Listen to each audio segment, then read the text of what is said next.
ይህ የምፅዓቱ አዋጅ ነጋሪ አገልግሎት ወቅታዊና ዕለታዊ ወጎችን በማቅረብ ትንታኔ የምንሰጥበት የተለያዩ እንግዶችንም በመጋበዝ የምናቀርብበት መድረክ ነው። መረጃዎችን ያጠናከረ ይዞልን የሚመጣው ፓስተር አለማየሁ ነሙ ሲሆን ፕሮግራሙን የመራና መሰናዶውን ኤዲት በማድረግ ወደ እናንተ የሚያቀርበው ይልቃል አስራት ነው። መልካም ጊዜ። ሻሎም ሻሎም፣ ውድ የተከበራችሁ የምፅዓቱ አዋጅ ነጋሪ አድማጮቻችን ሰላም ለእናንተ ይሁን። እንዴት አመሻችሁ? ዛሬ እንግዲህ ቀኑ እሁድ ነው። የእሁድን ደግሞ መረጃ ወደ እናንተ ለማምጣት ብቅ ብለናል። መስመር ላይ ፓስተር አለማየሁ ተገኝተዋል። ዓለማችን ወዴት እየሄደች ነው በማለት እንግዲህ ጥያቄያችንን ኋላ ላይ እናነሳለን። ይሁንና እንግዲህ ዓለማችን ወቅታዊ ጉዳይ በጣም እየከፋ ሄዷል። እንግዲህ ይህንን በተመለከተ ፓስተር አለማየሁ ዝርዝር ሐሳቦችን ኋላ ላይ ያጋራናል። መልካም ጊዜ እንዲሆንልን እንመኛለን። ይልቃል አስራት ነኝ ከምፅዓቱ አዋጅ ነጋሪ አገልግሎት። የተከበራችሁ አድማጮቻችን እንግዲህ ዛሬ እሁድም ቢሆንም አጠር ያለ መረጃን ሊያቀብለን ፓስተር አለማየሁ መስመር ላይ ተገኝቷል። የዓለማችንን አሁናዊ ገጽታ ሊያጋራን ብቅ ብሏል። እንግዲህ ከሰላምታ በኋላ መረጃውን እናደምጣለን። ሰላም ላንተ ይሁን ፓስተር፣ እንዴት አመሸ?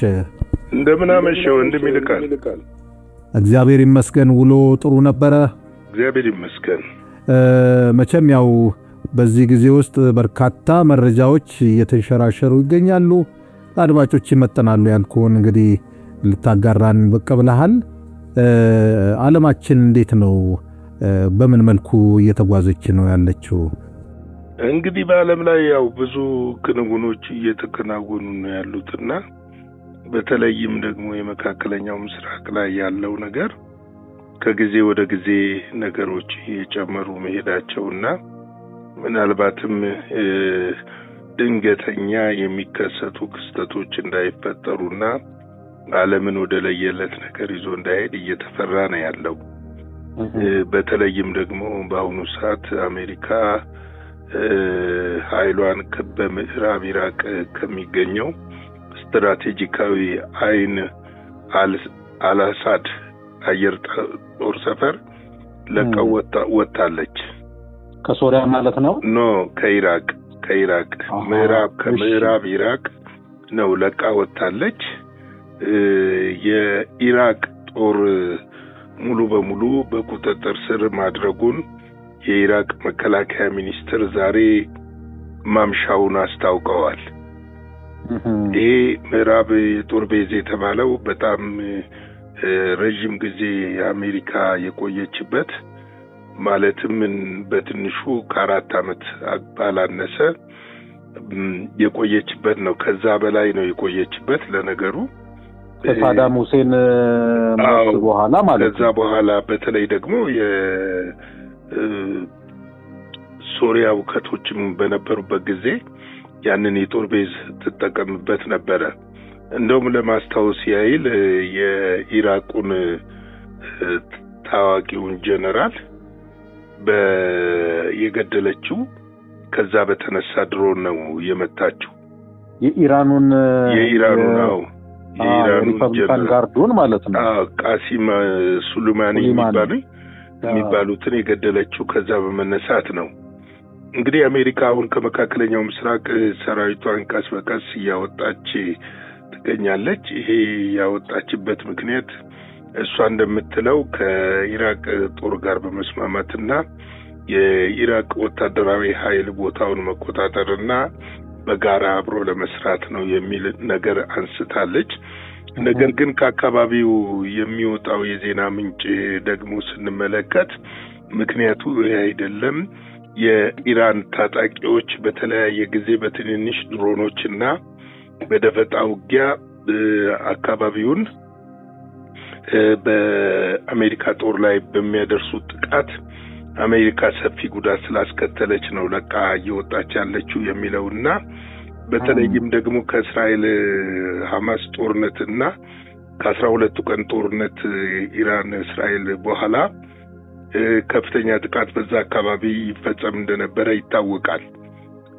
ነገር ግን ያው ብዙ ምዕራባውያን ታውቃለህ ሚዲያዎች አብዛኛው ሚዲያዎች የአሜሪካ ጫና ስላለባቸው የአሜሪካን ጉዳቶች ወይም ደግሞ እንደዚህ አይነት አካባቢ የሚደርሱባቸውን ጥቃቶች አያስተናግዱም። ምንድነው የሚያደርጉት?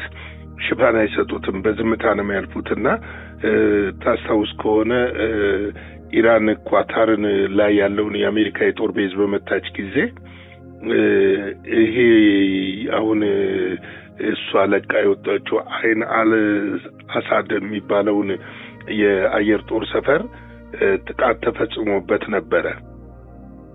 እንግዲህ አሁን ላይ ለአሜሪካ ወታደራዊ ሁኔታ መካከለኛው ምስራቅ ብዙ አስተማማኝ ያልሆነብላቸውም ከዛ አንጻር እየለቀቁ እያስረከቡ እየወጡ ነው ያሉት። እንግዲህ የኢራን መከላከያ ሰራዊት እንደገለጠው ደግሞ የአሜሪካ ጦር ኃይል ለቆ የወጣበትን ስፍራ ሙሉ ለሙሉ ተቆጣጥረው ሀገራቸውን እንደሚከላከሉ እና እንደሚጠብቁ ነው የተናገሩት። ይሄ ብቻም ሳይሆን በጣም የሚገርም ደግሞ ለሶሪያ መንግስት ድጋፍ እንደሚያደርጉና የሶሪያ ሰላም ለኢራቅ እጅግ አስፈላጊ ነው በማለት የመከላከያ ሚኒስትሩ ተናግረዋል። በተለይም ሶሪያ የተረጋጋች ሀገር ትሆን ዘንድ ሶሪያ ላይ ከተለያዩ አካባቢዎች የሚደርሱ ጥቃቶች ሁሉ እንዲቆሙ እንፈልጋለን የሚል ነገር አንስተዋል። እንግዲህ ይህ ደግሞ ምናልባት የነዚህ መውጣት ሌላ ወታደራዊ ትኩሳት ይፈጥር ይሆን የሚል ስጋት ተፈጥሯል። ምናልባትም ሌሎች ደግሞ ኃይሎች ወደ ቀጠናው ሰብስበው ሊገቡ ይችላሉ የሚል ነገርም ፍርሃት አለ። ስለዚህ ቀጠናው ምናልባት ወደ ለየለት ነገር እንዳያመራ የተፈራ ነገር አለ። ምክንያቱም ብዙ ጊዜ አሜሪካ የጦር ጀቶች ከዛ እየተነሱ ድሮኖች ከዛ እየተነሱ ቅኝት ያደርጉ ነበረ። በተለይም ደግሞ ብዙውን በሶሪያ ውስጥ ያለውን አይኤስአይኤስ የሚደበድቡት ከዛ ቀጠና እየተነሱ ነበር። በተለይ ከኢራቅ እየተነሱ ነበር የሚደበድቡት እና አሁን እነዚህ ሁኔታዎች ሌላ ነገር እንዳይፈጥሩ ጥያቄ እያስነሱ ይገኛሉ። እንደው ፓስተር በዛ አካባቢ ያው እንደሚታወቀው የአይኤስአይኤስ እንቅስቃሴ በከፍተኛ እየተንቀሳቀሰ እንደነበረ ይታወሳል። በተለይም ደግሞ የአይኤስአይኤስ መስራችና መሪ የነበረው በኋላ ላይ በአሜሪካን ጥቃት የተገደለው የቀድሞ የሳዳም ሁሴን የደህንነት ባለስልጣን የነበረ ሰው እንደሆነ ይታወቃልና አሁን ይሄ ለአይኤስአይኤስ ዳግም ማንሰራራት ምቹ መደላድል አይፈጥር ይሆን ወይስ ሌላ ነገር እንጠብቅ? እሱ ብቻ አይደለም። አሁን በነገው ዕለት ይዤ የምመጣው አንድ ሌላ ዜና አለ። የነገ ቀን ላይ ይዘን የምመጣው መካከለኛውን ምስራቅ በጣም አደገኛ ሁኔታ ውስጥ የሚከት በተለይም ለአሜሪካና ለአውሮፓውያኖች ምናልባት ወደፊት መካከለኛው ምስራቅ ከባድ ይሆናል የሚባል ስጋቶችን የሚፈጥሩ መረጃዎች ማምሻውን ሁሉ ይህን ዜና ካዘገብኩ በኋላ እየወጡ ነው ያሉት። ስለዚህ እነዛን ተጽዕኖ የለውም ማለት አይቻልም። አንተ እንዳልከው በጣም ከፍተኛ ተጽዕኖ ይኖረዋል። ነገር ግን ደግሞ ለአሜሪካም ራሱ ምቾት የሰጠ አይመስለኝም። እዛ አይደለም አሁን እኮ ከኳታር ከፍተኛ ኃይል እየቀነሰች ነው ያለችው።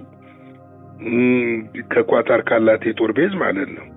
ከፍተኛ ያላት የጦር ቤዝ እዛ ነው። ከፍተኛ ወታደሮችን እየቀነሰች ነው ያለችውና ምናልባትም ሌላ ስትራቴጂ ልትጠቀም ትችላለች። አሁን ላይ በወታደር መሆኑ ቀርቶ ከባህር ላይ በሚነሱ ጀቶችና ከባህር ላይ በሚወነጨፉ ሚሳኤሎች ምክንያቱም አሁን ቴክኖሎጂው የኤአይ ዘመን ነው። ኢላማቸውን ፈልገው በአንድ ጊዜ መምታት ማውደም የሚችሉ መሳሪያዎች እየተፈጠሩበት ዘመን ላይ ስላለ እነዛን ተጠቅመው ሊመቱ ይችላሉ። ወታደራዊ ስትራቴጂያቸውን ሊቀይሩ ይችላሉ። በሰው የሚያደርጉትን በመሳሪያ ሊያደርጉት ይችላሉ ማለት ነው። እና ያ ሊሆን ይችላል የሚል ነው እንጂ ቀጠናው ላይ አሁንም ያሰፈሰፉ ሀገሮች አሉ። ቀጠናው እንደዚሁ ዝም ብለህ ክፍት የምትተው አይደለም። ምናልባትም የኢራቅ ወታደራዊ አቅም ምን ያህል ፈርጥሟል? የአሸባሪ ኃይሎችንስ መከላከል ይችላሉ? አቅም አለው ወይ? እውነት እንደሰጡት መግለጫ ሶሪያን ውስጥ ሰላም ለማምጣት ይችላሉ ወይ የሚለውን ነገር ወደፊት እንግዲህ በሂደት የምናየው ነገር ይሆናል። ሌላው እንግዲህ በዚህ ምሽት በጣም የተሰማው ኢራን የወሰደችው እርምጃ ነው። ኢራን ቦሊስቲክ ሚሳኤል ሞክራለች። ይህም አህጉር አቋራጭ እና ፈጣን እጅግ ፈጣን የሆነ ኢላማውን በትክክል የሚመታ በላው ላይ ኢላማውን ለመምታት የተገጠመለት መሳሪያ ያለ ረጅም ርቀት ሚሳኤል ነው የሞከረችው። ይሄ ሙከራ እንግዲህ የተከናወነው የራሽያን ድንበር አልፎ ሳይቤሪያ በረሃ ውስጥ ነው የወደቀው። እንግዲህ ይሄ መሳሪያ የራሽያም ድጋፍ እንዳለበት የሚያመለክት ሆኗል። በተለይም ደግሞ የዚህ ሙከራ ዋና ዓላማ ለአሜሪካ መልእክት ለማስተላለፍ ነው የሚሉ የፖለቲካ ተንታኞች፣ ወታደራዊ ጠበብቶች እያብራሩት እየገለጡት ነው ያሉት። ይሄ ማለት የራሻ ቴክኖሎጂ ነው ማለት ነው ወይስ ኢራን በራሷ ያመረተችው እና የራሻን ይሁንታ አግኝታ ይሆን? የራሻ ነው። የሞስኮን ይሁንታ ሳታገኝማ እንዴት ነው በራሻ ላይ አቋርጦ ሳይቤሪያ ላይ መታ የሚችለው? ቴክኖሎጂው ሊተጋገዙ ይችላሉ። ለምን አሁን ቻይናም ራሻም ከነሱ ጋር ይሰራሉ። ስለሚሰሩ ቴክኖሎጂው ይተጋገዛሉ። በእርግጥ በዚህም በእውቀት ረገድ ፋርሶች አታማቸው የምታማቸው አይደሉም፣ የተማሩ ናቸው በእንደዚህ አይነት ነገር።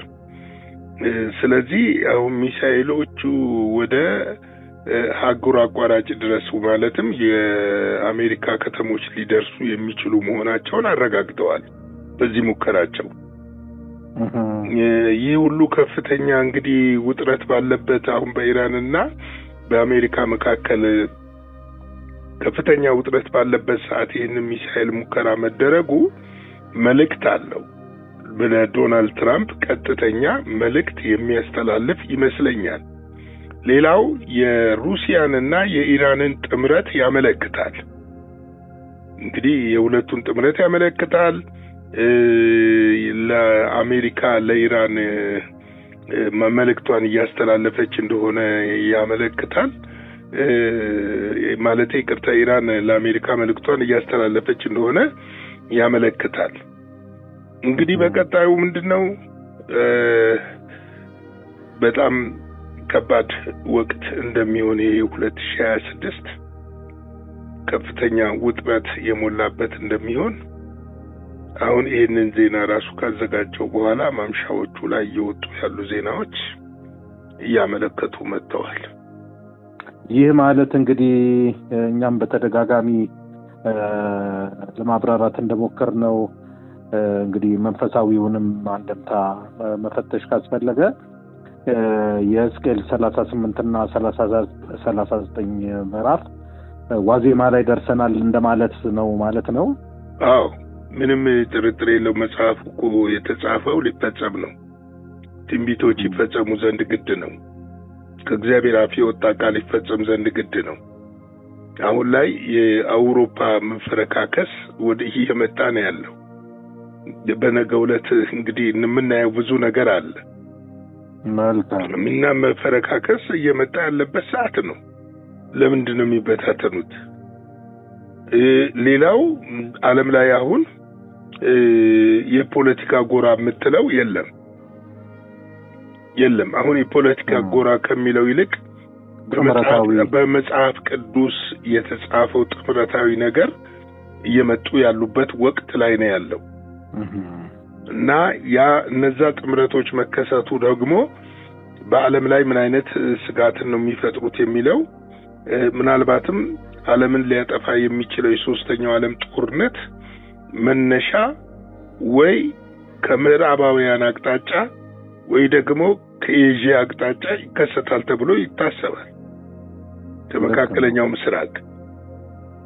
ስለዚህ እነዚህ ነገሮች ትኩረት ሰጥቶ በእግዚአብሔር ፊት መጸለይና እግዚአብሔርን ፊት መፈለግ ከምን ጊዜውም በላይ ያስፈልጋል። ምክንያቱም የተጠራ ነው እኛ ለዘላለም ሕይወት እንጂ ለምድር ሕይወት አይደለም። ለምን እግዚአብሔር ዝም ይላል ልንልም አንችልም። ምክንያቱም የተጻፈው ይፈጸም ዘንድ እኛም ደግሞ ለዘላለም ቤታችን እንበቃ ዘንድ ግድ ይላል። ስለዚህ ያ ይፈጸም ዘንድ መሆን የሚገባቸው ነገር መሆን አለባቸው። ልክ ነው። ስለዚህ ነው እንግዲህ ለዛሬ ምሽት ያለኝ መልእክት ይሄንን ይመስላል። ላይክ፣ ሼር፣ ሰብስክራይብ ማድረጋችሁን አትዘንጉ። የጌታ ጸጋ፣ ሰላም፣ ቸርነት ከሁላችን ጋር ይሁን። ሻሎም። እግዚአብሔር አብስቶ ይባርክ። ፓስተር በጣም አሳሳቢ መረጃ ነው ያጋራህን።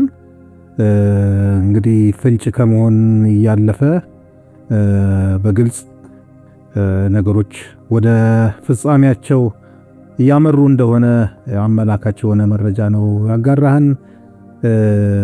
እውነት ለመናገር እንግዲህ ምን ያህሎቻችን በዚህ ጉዳይ ላይ ዝግጁ ነን የሚለው ጥያቄ በጣም ልናተኩርበት የሚገባ መረጃ ነው። እንግዲህ ፓስተር ያጋራን አሳሳቢ ነው። በጣም ዝግጁ እንድንሆን እንደገና ደግሞ ነቅተን ዕለት ዕለት ራሳችንን እንድንፈትሽ የሚያደርግ መረጃ ነው ያጋራን። ውድ አድማጮቻችን እኛም እንግዲህ እንደወትሮ እንደምንለው ሁልጊዜ ንቁና ዝግጁ ሆነን እንጠባበቅ የሚል መልእክት ማስተላለፍ እንወዳለን። እንግዲህ ለዛሬ ለእሁድ ምሽት ይዘን የመጣነው መረጃና መልእክት ይህንን ይመስላል። የእግዚአብሔር ፍቃድ ከሆነ ደግሞ በነገው ዕለት እንዲሁ ዓለማችን ምን ላይ እንዳለች የሚያመላክቱ መረጃዎችን ወደ እናንተ ይዘን እንመጣለን። እስከዚያው ድረስ መልካም ጊዜ ይሆንልን። ሻሎም። ለዛሬ ይዘን የመጣነው ወቅታዊ መረጃ ይህንን ይመስል ነበረ። በሌላ ጊዜ በሌላ መሰናዶ እስከምንገናኝ ሰላም ለእናንተ ይሁን።